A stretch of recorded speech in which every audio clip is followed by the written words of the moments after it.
And don't turn the engine off. Why am I stood in the exit of Lancaster Services with the engine running?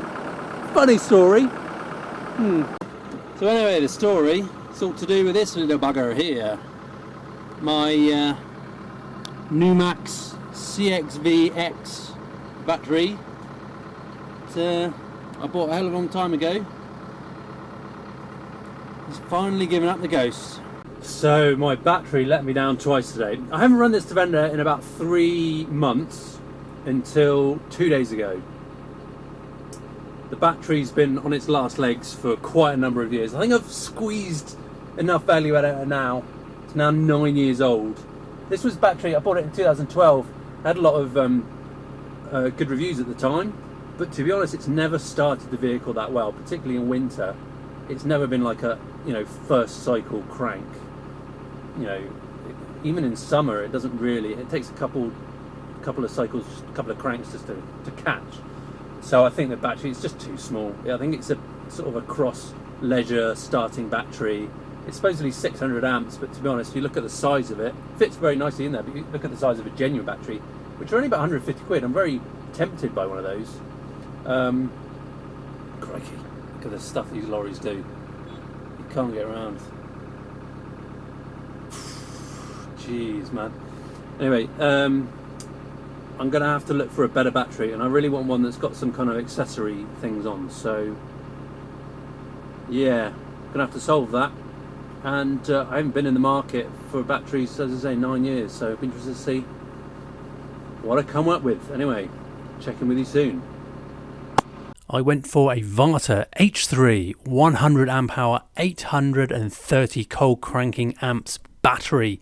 All the juice in the world. I think batteries bigger is always better. I tried to do something, well, maybe a bit trendy or followed the crowds a little bit too much based on all these kind of ideas of new battery technology. But in the end, I think you just need raw weight, lead weight in your battery box. The Numax CXV, it says here starting and auxiliary. I think I was a bit pulled in with that and thinking it was a bit of an upgrade, but turned out not to be. Anyway, the new battery looks good. It's as big as a human child. Good opportunity to get all this cleaned up. This is all dust from Morocco.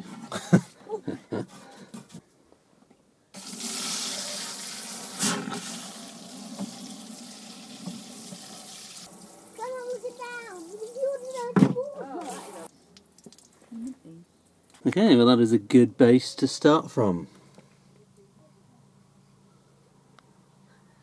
Not looking bad, to be honest, compared to the rest of the vehicle. So the new battery's in. This one's probably about as wide as you want to go. This is 325 millimeters. What I guess is apparent from this is if you're measuring up your battery box, the key dimension is not this dimension, it's this dimension. This one didn't have much room to spare to get in here. I mean, it comfortably went in, but I guess that's I never really considered or thought about that if I was going to go for a bigger battery, because I did think, because I was going from about a 25 centimetre to a 32 centimetre, and there was a 39 centimetre, and I was like, why not get just, bigger's better. I'm glad I went for the 325. This is a pretty much similar size to the later Defender batteries, I think, from like 99, TD5 Puma era. Another thing I just want to mention is this kind of the retaining bar with the J clamps, the J bars here. This is aftermarket, but it worked on my other one because it was quite high, whereas this one, because it's lower, this battery's lower, the threads run out on the bar. So basically where the bar's flat on the battery, the wing nut threaded all the way down and then just drops off the last bit. So what I've done is I put in, this is an M6 bar, so I put in some M6 riv nuts upside down, and that's just spaced the wing nut up a bit so that it's still on the threads. So when it's clamping down, it's still got a bit of threads on there. Same on the other side. Quite pleased with that. It's a bit of that's just one thing I wasn't expecting. You kind of assume that all these things are very similar, but this one wasn't. But yeah, I think that'll work well. It was all very solid. Anyway, the thing for me now is the positive and negative of switch sides based on where they were. The Numax was the opposite side. Before this, it came with an Odyssey red top, Optima red top, and their switch sides as well. So kind of had to wiggle all the wiring around to the opposite side. Now, the thing for me is, I've wired up the headlights with a relay bypass, based off there being accessory posts here and here, but also the terminals being on the other side, and these now don't reach. This is a positive on this side, this is the negative, doesn't reach there, and that's an extra earth strap I've got. So I'm going to have to do some wiring so I could extend these wires, but I think what I'm going to do is fit some distribution posts and plonk them down on here, potentially down on here, so then I can take cables from here to the post, and then from the post to these things, so I don't have to modify this wiring already. They will quite happily reach into this area, and then also it means I've got some kind of distribution points for any further wiring I might want to add as well. And I want to try and keep it as tidy as possible. There are some photos on the internet of battery boxes that are utterly immaculate, and I would rather keep it a bit tidier than untidy, shall we say. Put some thought into this. So what I've got is some of these cables, pre-made cables you can buy off the internet. This one's 45 centimeters. Got an M10 on one end and an M8 on the other. My idea was, so the negative's disconnected, so I can play around with this. Stick that on there underneath. That'll then still work with this. That'll still work with this positive shield, which I think is great. It's got a bit of extra room in there. I can stuff that through. Stick it on the bottom top. I love. This is one of the best purchases I've ever made. They're only a few quid, but like it sits on the battery. It stays there. It doesn't wobble off. Compared to what I had before, just a bit of a rubbery flap that came with the battery. I think it was the original thing. Never fitted. This thing just covers the positive entirely. It's brilliant. So I think I can stick that one on there and then route it to the positive and stick that on the side here. And same with the negative. I think I can stick that on here. Stick that on this bit here and route that round over there as well. I think that'll be rather clean actually. And then when I take off, if I remove the battery, you've only got to remove that clamp and that clamp. Whereas before I'd have to undo the accessories as well. It's not a big deal, but it's just a nice little thing to solve. What I'm thinking is with these battery posts, there's a tendency to put them like this, I think. But really that kind of limits in the sense that I've got these wires going to be crossing from. They've basically got a cross. Negatives coming right from this position, positives coming from this position, and I've got positives that have to come off this way, negatives have to go off that way. If I was going to put them like this, then it kind of limits this, the cables can't come out this side. And similarly, if I did that, cables can't come out top and bottom. Because what I'm thinking is if I did them like that, then a cable can enter or depart from the battery post in all four directions, and it won't interfere. There's enough space that it won't interfere with the other one. I think that's how I'm going to put them on. I think I'm going to use screws just so yeah, I think these are built for screws basically. Yeah, I went for the bolt in there. Just a couple of screws. I think that's how I've seen a lot of other stuff. My other Defender came with a battery setup with everything screwed on here, so I think I'll just use some screws. On second thoughts, I'm not that keen on the screw choice, to be honest. Screws aren't great. What I'd prefer to do is riv nut it, but we start getting to quite small dimensions there, and it's not that great for. And riv nuts as well, they make stuff sit proud as well, so you don't get the clamping force of the full base against the flat surface. It's always a bit proud, so there's always a bit of flex in there. The other thing as well is that you drill the hole so that it can then be self-tapped by the screw, and kind of once you take the screw, if you ever take the screw out, then when you put it back in, it will probably never bite in the same as well as it did the first time. So I've seen it done with screws here. Plus, you also get the spiky bit that sticks out through the other side, and it doesn't feel as clean as I want it to be. So, what I think I'm going to do is use some polyurethane sealant and stick the bugger on there, because it's not taking any stress, it's just got to hold it in position. That's all it's got to do. And stick it on there, and I'll give it a test. It means that I've got to wait like 24 hours until I can finally fix this all together, but I've got time, that's alright. I think that's what I'm going to do.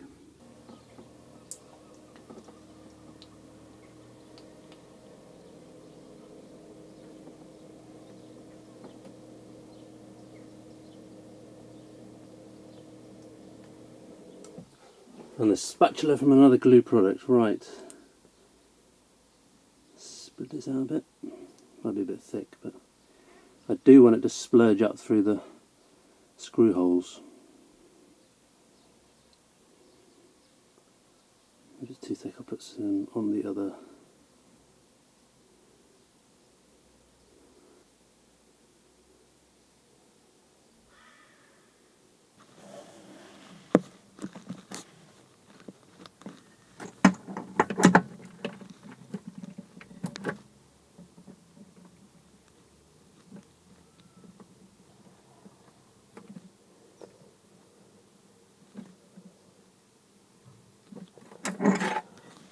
Okay. Bit splurged around. That should dry nicely, and we'll see how strong that is tomorrow.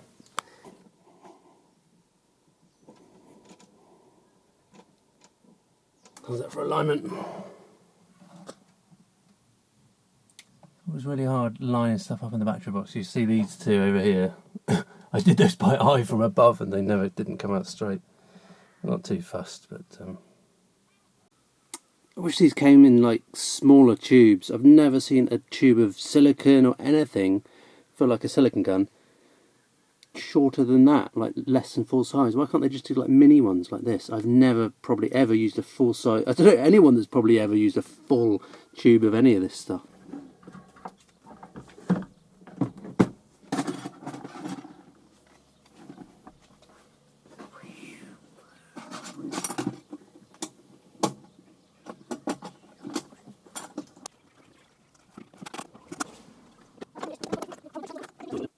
And here is the finished product, all wired up, back together.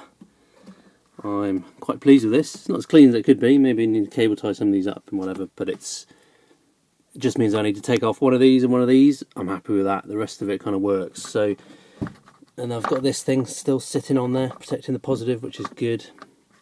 Can't get the handle to sit flat, but so be it. It's working well. It's a bit tricky to get this off now, but it works okay. I've put that, spaced that out with a washer there, so it allows this one to bolt onto there, this cable. And then the battery posts, working well, they're pretty solid. Can't move that at all.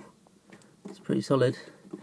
And the screws are, I've not done them up too tight because you never know if it's going to wrench the thing off, but there we go. I've got positive coming in from the right and one from the below, and then here I've got able to use 3 different directions here, which I couldn't have done this if they were both at the side. I would have had to bring this one from underneath. Well, not a big deal, I guess, but I've also got somewhere underneath I could bring something. So I think that works. That coordination, that coordination works quite well. The placement. Naturally, these are live positive and negative connected. So if I was to drop a spanner on here between these two, they'd spark, which is not ideal.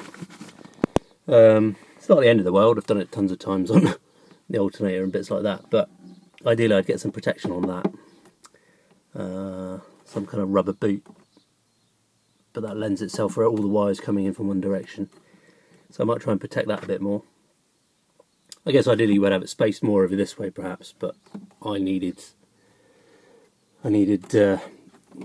access to the wires on each side, so I think that works rather well. Now, what I have spotted with the relays here, this is for my headlight, the normal headlight relay bypass. So it basically takes these fat cables of this diameter, takes these direct from this post here, from this cable on the battery, takes it straight to the headlights. So there's no kind of extra resistance in the relays, and then the headlight switch on the column which is quite. And this one's basically homegrown. I made all this myself. It's been in about 6 years now. So I've got one for, this is for dip. This is the dip circuit, and then this is the high beam circuit. What I found was these fuses have corroded quite a lot on. So there's probably quite a bit of resistance in there. They've corroded quite a lot on the blades. I guess from being in this environment. It doesn't get wet in here. I've not done wading while it's been here. But they have corroded. But also this fuse, this is the dip. You can see it's melted. So that resistance has actually started melting this fuse. So when I pulled this out, they were quite tough to get out. I pulled it out just to check. This ripped out. It ripped out. So I'm going to have to replace the fuse. But still, I probably would then think, for this to be an ideal scenario, I'd want to beef all of this up.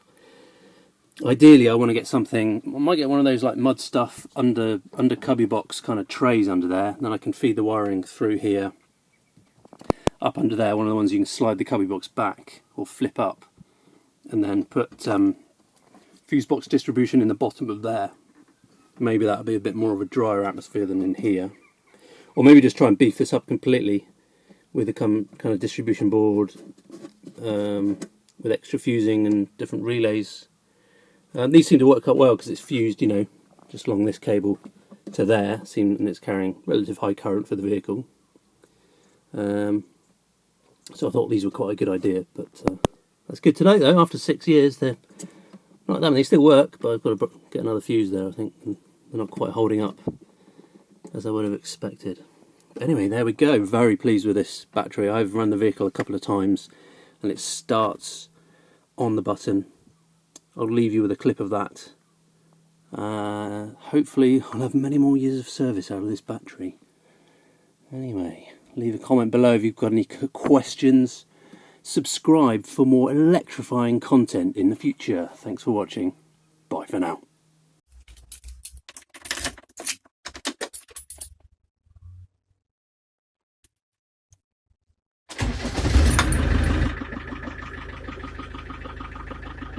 Two days ago, it was on about 0.5 volts after 3 months. So I charged it up overnight, and that was 3 days ago. Then 2 days ago, took it out for a run, journey, went out with the kids, left it for about an hour, and it started and it came back, and it was okay. And then yesterday, I did a big journey. So I've just been doing 800 miles in the last 30 hours or so, and managed to start it yesterday morning. It was okay, and did the journey all yesterday night, and stopped at 2 services, stopped it for about half an hour and then turned it back on, and it seemed to be okay. It worked. So I didn't think much about it. I thought, it's only after a period of time it will go flat again. This morning, only been off for about 12 hours, it did not want to. It was about 10.5 volts, and the lights were coming on, but you turn the key and it didn't even click. There was no clicking of relays. It just would not do it. It wouldn't do anything. I put the jump pack on it, nothing. Jump pack cannot bring back 2.5 volts of juice. So I had to jump start the car. I had a pretty tricky turnaround today. I had to get to a house viewing, but I had a 2-hour meeting early in the morning. Then I had to have a 2-hour journey to the house viewing. But I thought, I'll jump start in the morning and then I'll run the car for 2 hours, it'll be fine. Did the house viewing, came out, same thing. Wouldn't start, and it had only been turned off for about half an hour. Anyway, had to go back in to the estate agent after I'd had the viewing, like, hi, can you give me a jump start, please? So then I was like, okay, well, I need to fill up because I need to do hundreds of miles journey back. And I know I can't use a jump pack, and I don't know how long I can leave the car turned off for. So I don't think I can turn the car off. So basically then I've decided not to turn the car off for the whole journey. I had to get fuel. I had to go in the petrol station, get fuel, which I wanted to try and find a petrol station where you can pay at the pump, because then you'd leave the engine running, but nah, this one wasn't, unfortunately. So I had to leave the engine running and run in and just hope no one, because it's like they could just jump in your vehicle and just steal it and be gone. There is a bonus, although there is a potential with the 97, this one being a 97, separate door and ignition key. So I could take the door key off, leave it running, lock the door, go in. And it's kind of the same here with the services. I really need a wee. I'd kind of like a coffee, but I don't really want to leave the car just like unattended and just running. It feels odd just sat here with it running. I kind of don't want to do that. Leave it locked. Just a bit odd. I don't know. So I think I'll cross my legs and we'll carry on. Or actually, he's managed it. Just managed to get around.